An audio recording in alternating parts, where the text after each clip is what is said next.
तो बच्चों आज हम बुक नंबर 3 का चैप्टर नंबर 1 स्टार्ट करेंगे। और बच्चों चैप्टर का नाम है financial statements of a company.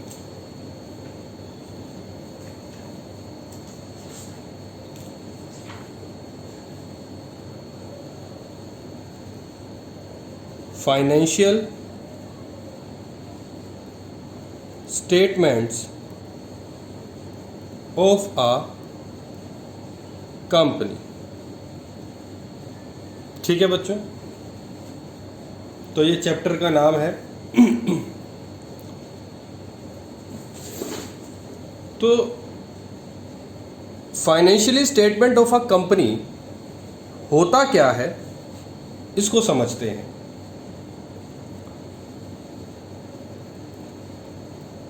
Financial statement means the following. First लिखिए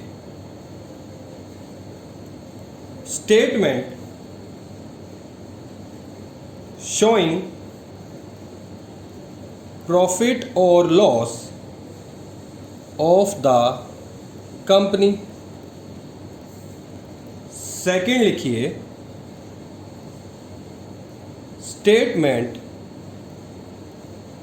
showing the position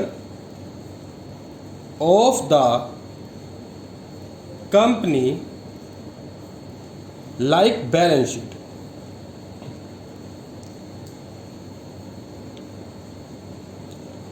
अब होता क्या है, आपने 11th क्लास के अंदर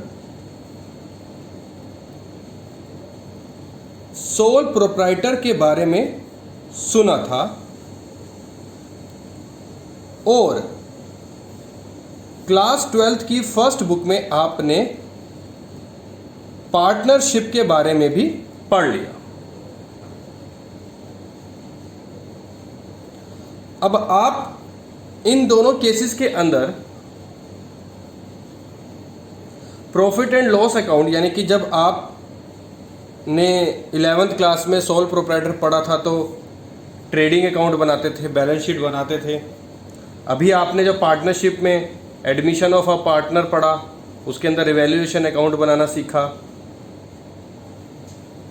तो ये सारी बातें आप सीख चुके हैं, लेकिन अब आपने जो भी कुछ सीखना है वो कंपनी के पॉइंट ऑफ व्यू से सीखना है, ना कि सोल प्रोप्राइटर और पार्टनरशिप के पॉइंट ऑफ व्यू से। जैसे आप सोल प्रोप्राइटरशिप में ट्रेडिंग अकाउंट, बैलेंस शीट और पार्टनरशिप के अंदर आप रिवैल्यूएशन, रियलाइजेशन, बैलेंस शीट ये सब कुछ बनाते थे,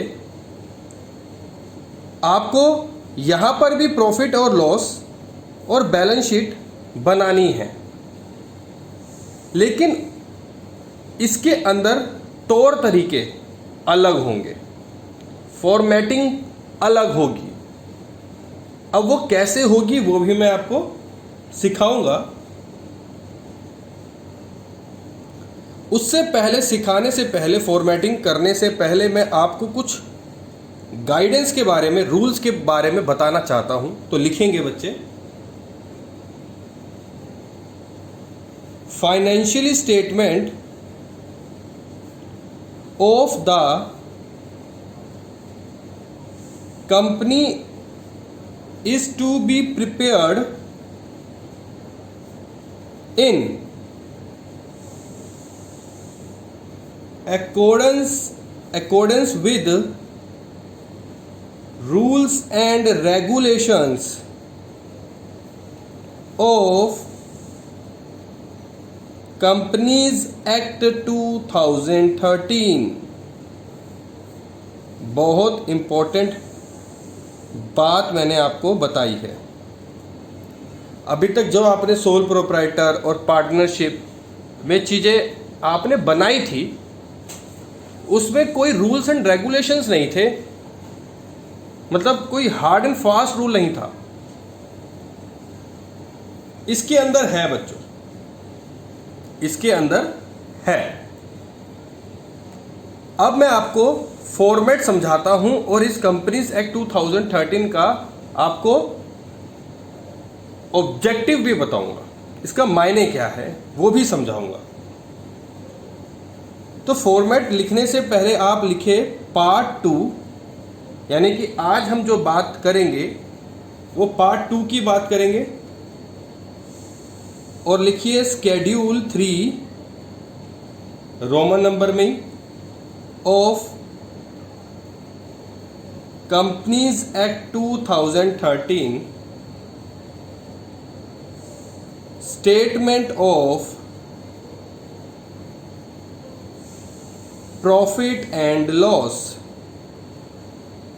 यानी कि आज हम part 2 schedule 3 of companies act 2013 के पॉइंट ऑफ व्यू से प्रॉफिट एंड लॉस के स्टेटमेंट की बात समझेंगे। ठीक है बच्चों, तो आज हम जो सीखेंगे वो प्रॉफिट एंड लॉस स्टेटमेंट के बारे में सीखेंगे। चलो स्टार्ट करते हैं फॉर्मेटिंग समझना।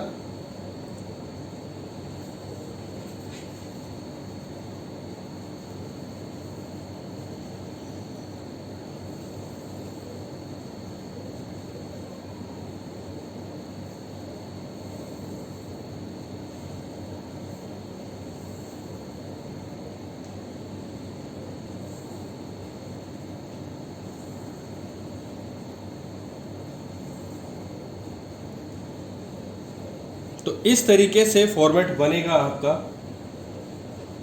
जहां पे लिखा जाएगा statement of profit and loss for the year ended, कुछ भी हो सकता है, आप थोड़ा सा यहां से लिखना। Particulars, note number,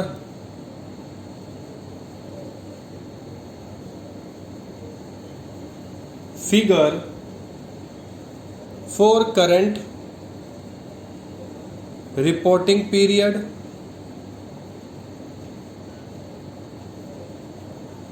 figure for the previous reporting period. ठीक है जी। चलो अब मैं आपको जो जो चीजें लिखवाऊंगा उन सभी चीजों को आपने ऑर्डर में ही रखना है, यानी कि ऊपर नीचे नहीं कर सकते, इस पर गौर देना। विच मीन्स पहले नंबर पे आएगा रेवेन्यू फ्रॉम ऑपरेशन, तो वो पहले नंबर पे ही आएगा, आप उसको ऊपर नीचे नहीं कर सकते, जैसे कि मैं आपको समझा रहा हूं। दूसरे पे आएगा अदर इनकम। जैसे कि होता क्या था, जर्नली आप क्या करते थे जब प्रॉफिट एंड लॉस बनाते थे, तो आप में जब नीचे एक्सपेंसेस होता था, to telephone expense, printing and stationery expenses, salary and wages, इस तरीके की जो चीज़ें होती थी आप ऊपर नीचे लिख दिया करते थे, तो कोई फ़र्क नहीं पड़ता था। लेकिन यहाँ पर आप नंबर 1 पे अगर रिवेन्यू है तो वो नंबर 1 पे ही रिवेन्यू आएगा, और नंबर 2 पे अदर इनकम है तो वो नंबर 2 पे ही अदर इनकम आएगा। तो इसको आपने ना रोमन नंबर में लिखना है फर्स्ट ऑफ ऑल। ठीक है, तो ये बात समझ में आ गई। जब कभी आप ये कर लेंगे उसके बाद आपका एक आंसर निकल के आएगा जिसको हम बोलेंगे टोटल रेवेन्यू। ठीक है, जिसको फर्स्ट प्लस सेकंड करके आया। ठीक है बच्चों, अभी बस आप फॉर्मेटिंग पे गौर दीजिए, बाकी जब हम क्वेश्चंस करेंगे तब आपको बहुत अच्छे से समझ में आ जाएगा। अभी आपका जो फोकस होना चाहिए वो सिर्फ और सिर्फ ऑर्डर में होना चाहिए। फोर्थ नंबर है एक्सपेंसेस का। एक्सपेंसेस का, ठीक है। अब एक्सपेंसेस के अंदर क्या क्या आएगा वो देखिए। Cost of material consumed, next purchase of stock in trade, next change in inventories of finished goods, next finished goods के बाद work in progress and stock in trade. ये पूरा कंप्लीट एक ही है, ये पूरा एक ही कंप्लीट है। मैंने बॉक्स बना दिया। Next employees benefit expenses,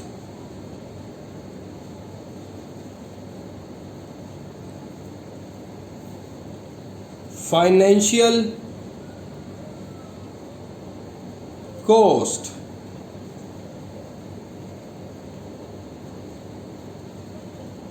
depreciation and amortization expenses। Last में एक्सपेंसेस का लास्ट पार्ट लिखेंगे अदर एक्सपेंसेस।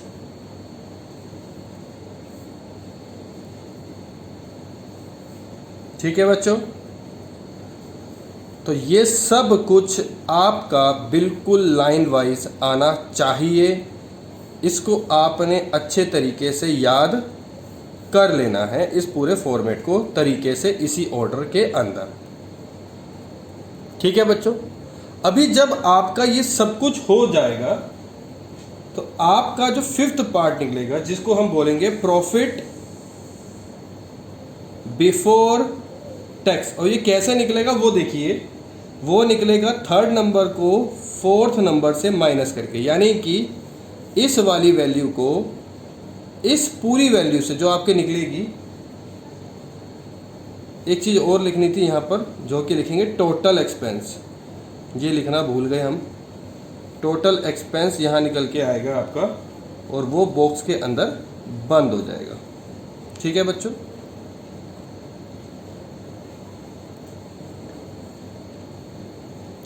फिर जब प्रॉफिट बिफोर टैक्स निकल के आएगा वो इसके टोटल में से इसके टोटल को माइनस करके आएगा इधर।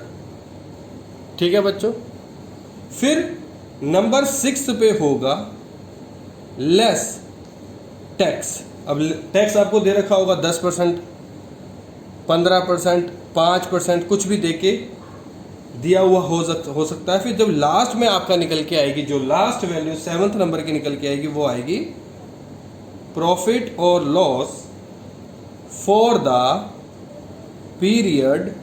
और वो कैसे आएगी?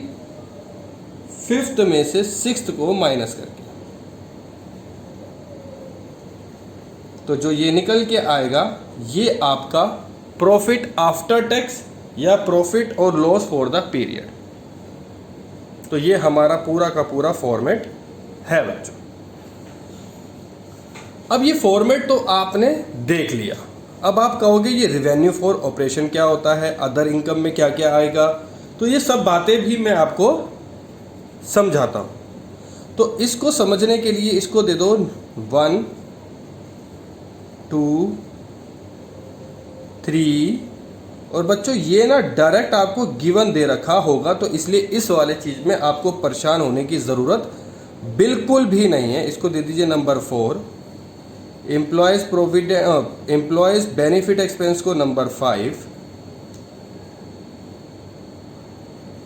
फाइनेंशियली कॉस्ट को नंबर 6, नंबर 7 और अदर एक्सपेंसेस को नंबर 8। यानी कि ये मोटी मोटी 8 बातें आपको मैंने समझानी हैं। तो स्टार्ट करते हैं इस बातों को समझना। चलो पहले हम समझेंगे फर्स्ट के बारे में, जो कि है रेवेन्यू फ्रॉम ऑपरेशन। ठीक है, जिसको हम शॉर्ट फॉर्म में RFO भी बोलते हैं। चलो इसको समझते हैं क्या होता है। लिखेंगे it is the revenue earn from regular business operation. For example, चलो जी अब इस एग्जाम्पल को भी समझते हैं। पहले नंबर पे हम लिखेंगे, डॉट डाल देते हैं, सेल्स ऑफ गुड्स। किसी भी वस्तुओं को रोज बेचना, उसको खरीद के बेचना, ये हमारा रेगुलर बिजनेस ऑपरेशन है। तो जो भी उससे कमाई होगी वो रेवेन्यू फ्रॉम ऑपरेशन होगा। सेल ऑफ सर्विसेज, जैसे कि ट्यूशन पढ़ाने का काम, लॉयर का काम, CA का काम, डॉक्टर का काम। डॉक्टर आपको देखने की फीस चार्ज करता है, तो वो सर्विस आपको बेच रहा है, तो वो भी आपसे रेगुलर बिजनेस ऑपरेशन का काम कर रहा है, मतलब यहाँ पर वो पैसा कमा रहा है। सेल्स ऑफ स्क्रैप, स्क्रैप का मतलब कूड़ा कचरा। कूड़ा कचरा जैसे कि आपने सुना होगा कबाड़ी वाला रेगुलर बेस पे आपके घर के आसपास आता रहता है, तो वो स्क्रैप आपसे खरीद के लेकर जाता है और कहीं ना कहीं तो बेचता ही होगा ना, तो उसका भी वो रेगुलर बिजनेस ही है। और लास्ट में लिखिए commission received if any. Commission received if any. अब ऐसे कौन कौन सी चीजें होती हैं या बिजनेसेस होते हैं जहां पर हम कमीशन रिसीव कर सकते हैं, तो इसको आप एक स्टार लगा लीजिए समझने के लिए और लिखिए in case of finance companies, like जो आपको लोन देता है, जैसे कि अगर मैं बात करूं मुथूट फाइनेंस की, ठीक है, एक है IIFL फाइनेंस, एक है बजाज फाइनेंस। मतलब ये जो सारी कंपनियां होती हैं, Muthoot finance, IIFL finance, Bajaj finance, capital finance, ये जितनी भी कंपनीज होती है ये करती क्या है, ये आपको पैसा देती है ना उधार पर, मतलब बोरिंग, मतलब आपने उनसे कर्जे पे मतलब उधार पे पैसा ले लिया और वापस आप उसको लौटाओगे तो वो आपसे इंटरेस्ट लेगी ना। तो इंटरेस्ट कैसे आएगा, इंटरेस्ट रिसीव्ड ऑन इन्वेस्टमेंट। समझ गए बच्चों, इन्वेस्टमेंट के ऊपर, क्योंकि ये रेगुलर इन्वेस्टमेंट करते हैं ना, तो रेगुलर इन्वेस्टमेंट करने पर जो इंटरेस्ट रिसीव्ड होगा वो रेगुलर बिजनेस ऑपरेशन का पार्ट बन जाएगा।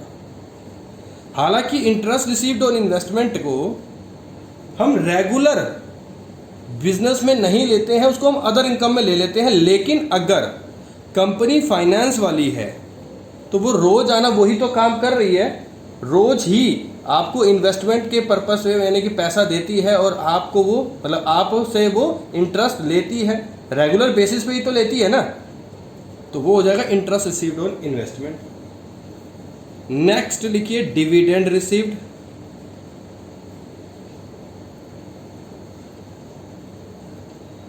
नेक्स्ट लिखिए gain on sale of investment, gain on sale of investment. अगर मैं आपको यहाँ पर एक एग्जांपल दूँ, प्रॉपर्टी डीलर। प्रॉपर्टी डीलर क्या करता है, बिल्डर क्या करता है, बिल्डिंगें बनाता है, खरीदता है बिल्डिंगों को पहले, फिर बनाता है, फिर बेचता है। तो उसका तो रेगुलर काम है ना प्रॉपर्टी डीलर का। तो वो पैसों को इन्वेस्ट करता है बिल्डिंग खरीदने में, फिर बिल्डिंग बनाता है, फिर बिल्डिंग बनाने के बाद उसको बेचता रहता है। तो जो गेन होता रहता है वो रेगुलर बेसिस पे उसका गेन होता रहता है, तो वो हो जाएगा रेवेन्यू फ्रॉम ऑपरेशन उसके लिए। आप जैसे, हम जैसे अगर अपने घर को खरीद के बेचते हैं और उसमें कुछ प्रॉफिट हो जाएगा तो वो रेगुलर नहीं है, वो अदर इनकम में आएगा। रेगुलर तो उसके लिए जो वो प्रॉपर्टी डीलर होगा। बात समझ में आ गई? तो ये सब चीज़ें तो आप अच्छे से जानते थे, sale of goods, sale of services, sale of scrap. अगर आपको जो मेन चीज़ समझनी थी वो ये समझनी थी, कमीशन रिसीव्ड भी रेगुलर बिजनेस का पार्ट कैसे हो सकता है, तो वो इन केसेस में हो सकता है। ठीक है बच्चों, next point number 2, other income. अब अदर इनकम को समझेंगे। अदर इनकम में जैसे एक नॉर्मल पर्सन को, जैसे कि आप हो, मैं हूँ, उनको अगर किसी इन्वेस्टमेंट के ऊपर इंटरेस्ट मिलता है तो उसकी वो अदर इनकम हो गई, पॉइंट नंबर 1। 2, कोई डिविडेंड रिसीव्ड हो गया तो अदर इनकम हो गई। कोई रेंट रिसीव्ड हो गया। अब देखो ना, हम कोई प्रॉपर्टी डीलर है लेकिन कुछ ना कुछ रेंट मिल रहा है हमारे को, तो वो हमारी अदर इनकम हो गई। Gain on sale of investment. कोई हमने प्रॉपर्टी खरीदी थी, इन्वेस्ट करी थी, उसको हमने बेच दिया, उस पर हमको प्रॉफिट हुआ, गेन हुआ, तो रेगुलर तो हमारा काम नहीं है, तो वो हमारे लिए अदर इनकम हो जाएगी। Gain on sale of fixed assets. किसी कंपनी ने कोई फिक्स्ड एसेट्स बेचे और उस पर गेन हो गया, तो क्या उसकी वो रेगुलर इनकम है? क्या उसका वो काम है फिक्स्ड एसेट्स को बेचने का? बिल्कुल भी नहीं। तो उसके लिए भी वो अदर इनकम मानी जाएगी। तो बच्चों, जो इस यहाँ पर इंटरेस्ट रिसीव्ड ऑन इन्वेस्टमेंट है और जो यहाँ इंटरेस्ट रिसीव्ड ऑन इन्वेस्टमेंट है, इन दोनों बातों में क्या फ़र्क है ये आपको समझ में आ गया?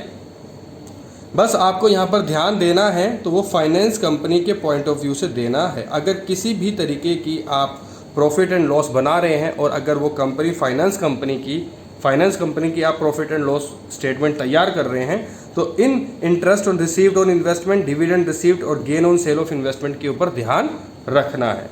ठीक है बच्चों, मैंने आपको नंबर 1, नंबर 2 दोनों बातें समझा दी हैं। ठीक है बच्चों, अब हम आगे बढ़ते हैं। तो यानी कि अगर मैं आपसे बात कहूँ तो आपको ये पॉइंट नंबर 3 निकालना आ गया है। ठीक है, रेवेन्यू फ्रॉम ऑपरेशन की टोटल वैल्यू लिखेंगे, अदर इनकम की टोटल वैल्यू लिखेगी, दोनों को प्लस कर देंगे तो हमारी टोटल रेवेन्यू निकल के आ जाएगी। अब हम बात करेंगे कॉस्ट ऑफ मटेरियल कंज्यूम्ड की। कॉस्ट ऑफ मटेरियल कंज्यूम्ड, चलो इसको भी समझते हैं, इंपॉर्टेंट पार्ट है number 3। Cost of material consumed. इसके लिए आपको कुछ भी ज़्यादा दिमाग लगाने की आवश्यकता नहीं है, आपको सिर्फ एक फॉर्मूला लगाना है। और वो फॉर्मूला कौन सा होगा? लिखिए, opening raw material plus purchase of raw material minus closing raw material. बस आपको ये फॉर्मूला लगाना है और ये तीनों चीज़ें आपको गिवन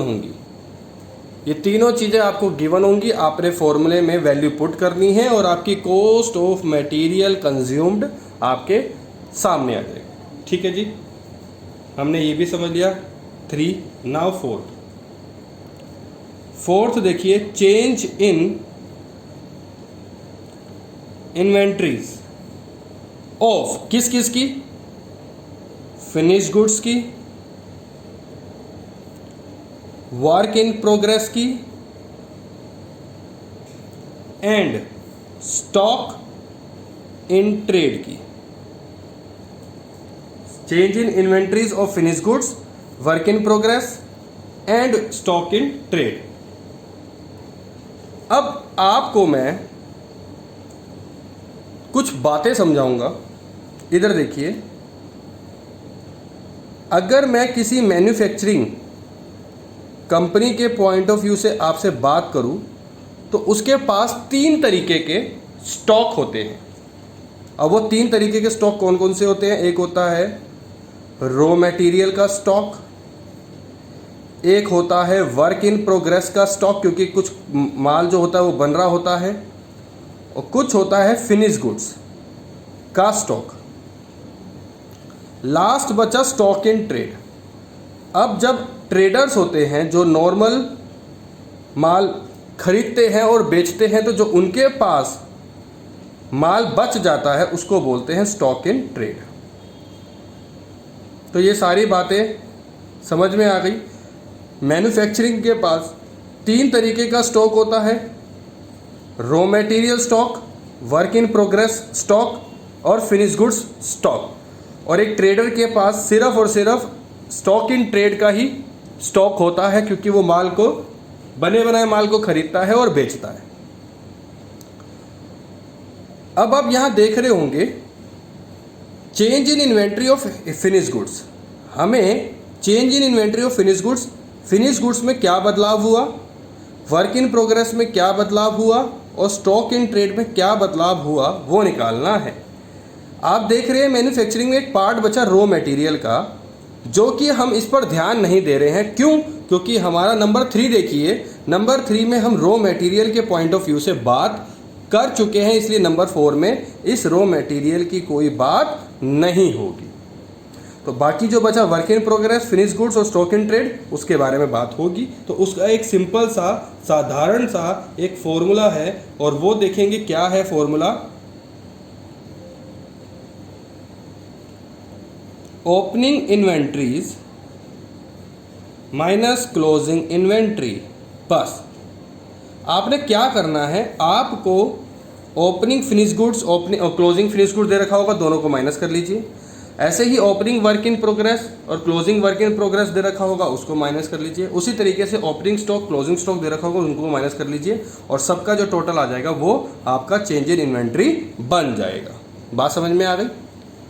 बाकी जब हम क्वेश्चन करेंगे तो और अच्छे से सारी बातें क्लियर हो जाएंगी। ठीक है बच्चों, नेक्स्ट पॉइंट नंबर 5,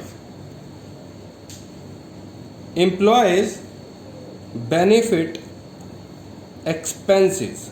अब इसका क्या मतलब है, जिसको हम EBE बोलते हैं शॉर्ट फॉर्म में। देखो बच्चों, कंपनी वाले लेबर के टाइम के पॉइंट ऑफ व्यू से उनको कुछ देती है। अब वो क्या क्या देती है, जैसे कि मैं अगर बात करूं, सैलरी एंड वेजेस देना,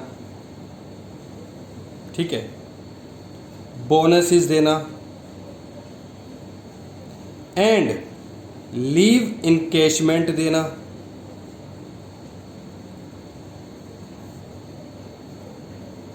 कंट्रीब्यूशन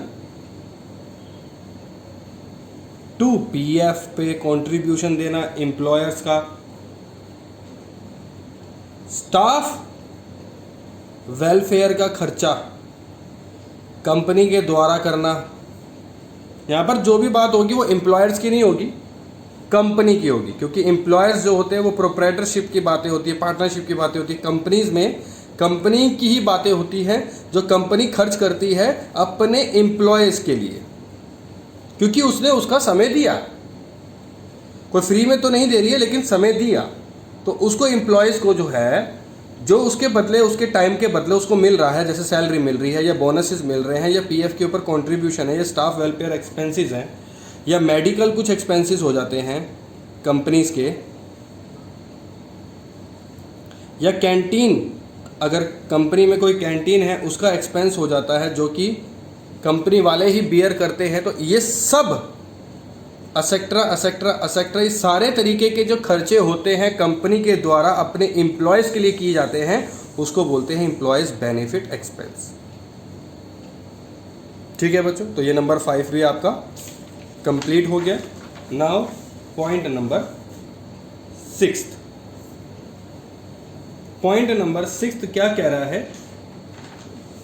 फाइनेंशियली कॉस्ट। अब ये फाइनेंशियल कॉस्ट होती क्या है बच्चों? समझो, बहुत आसान सी चीज़ है, कुछ मुश्किल नहीं है, बहुत आसान सी चीज़ है फाइनेंशियली कॉस्ट। एक कंपनी को पैसा चाहिए होता है बिजनेस को आगे बढ़ाने के लिए, या पैसा ख़त्म हो गया और जगह इन्वेस्ट करने के लिए, या अपनी कंपनी को बढ़ाने के लिए, तो पैसा चाहिए होता है। और वो जो पैसा जब वो लेता है तो किस किस से ले सकता है? वो ले सकता है शेयर होल्डर से,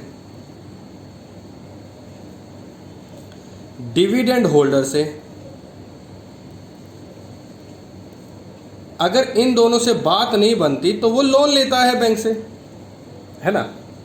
तो जब शेयर होल्डर से पैसा लिया या शेयर होल्डर से पैसा लेने की डिमांड करी, तो कुछ प्रोस्पेक्टस बनाना और ये सब कुछ बनाना, उस पर खर्चा हो जाता है, तो वो होता है फाइनेंशियली कॉस्ट। डिविडेंड जब होल्डर से पैसा लेते तो इंटरेस्ट चार्ज करा जाता है डिविडेंड होल्डर के द्वारा, वो भी एक एक्सपेंस है।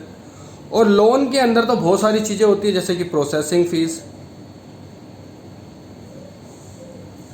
इंटरेस्ट, और भी बहुत सारी चीज़ें होती है जो हिडन होती हैं, जब लोन लेते हैं तब पता लगता है। तो वो जो सारे एक्सपेंस है, वो सारे एक्सपेंस जो पैसा लेने के लिए खर्च किए जाते हैं, उसको बोलते हैं फाइनेंशियली कॉस्ट। अब इसके कुछ पॉइंट्स है, वो लिखिए। Interest paid on debenture, interest paid on borings, उधार लेने पर जो हमने इंटरेस्ट पे कर रहे हैं, शेयर इशू करने पर जो हमारे खर्चे आए, कमीशन, कभी कभार क्या होता है लोन लेने के लिए हमें कमीशन भी देनी होती है, commission paid for deposit, mobilization. Loan लेने के लिए कभी हमको कमीशन डिपॉजिट करानी होती है, बहुत सारी बातें आती हैं। Loss on issue of debenture, कभी कभार डिबेंचर्स को इशू करते समय लॉस भी हो जाता है। तो ये सारी की सारी बातें हमारी फाइनेंशियली कॉस्ट के अंदर आती हैं। ठीक है बच्चों। पॉइंट नंबर 7 डेप्रिसिएशन, ये तो बहुत आसान है, ये तो आपको बहुत अच्छे से आता ही है। एंड एमोटाइजेशन एक्सपेंस, जो भी कंपनी वाले जब कोई फिक्स्ड एसेट्स ले लेते हैं, चाहे वो टेंजिबल हो चाहे वो इनटेंजिबल हो, तो उसके ऊपर सालाना एक फिक्स्ड डेप्रिसिएशन लगता है, जिसकी वजह से उसके फिक्स्ड एसेट्स की वैल्यू डाउन हो जाती है, फॉल हो जाती है। तो वो जो फॉल हो जाती है, fall in the value of tangible और इनटेंजिबल, जैसे कि गुडविल।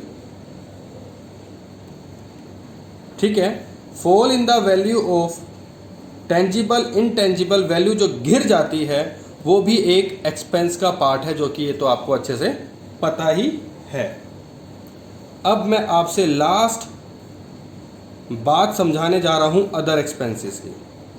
अदर एक्सपेंसेस का मतलब जो इन 7 के 7 यानी कि सातों की सातों चीज़ों में जो बातें नहीं आई हैं, वो अदर एक्सपेंसेस में आती है। जैसे कि अगर मैं बात करूं carriage outward,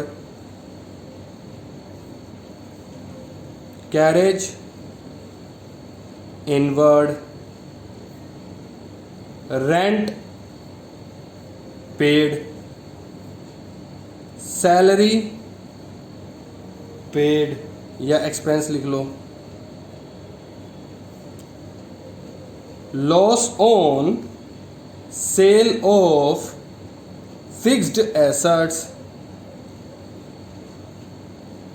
loss on sale of investment, bad debts, printing and stationery, et cetera et cetera et cetera, और भी बहुत सारी चीज़ें होती हैं जो इसके अंदर आ जाती हैं।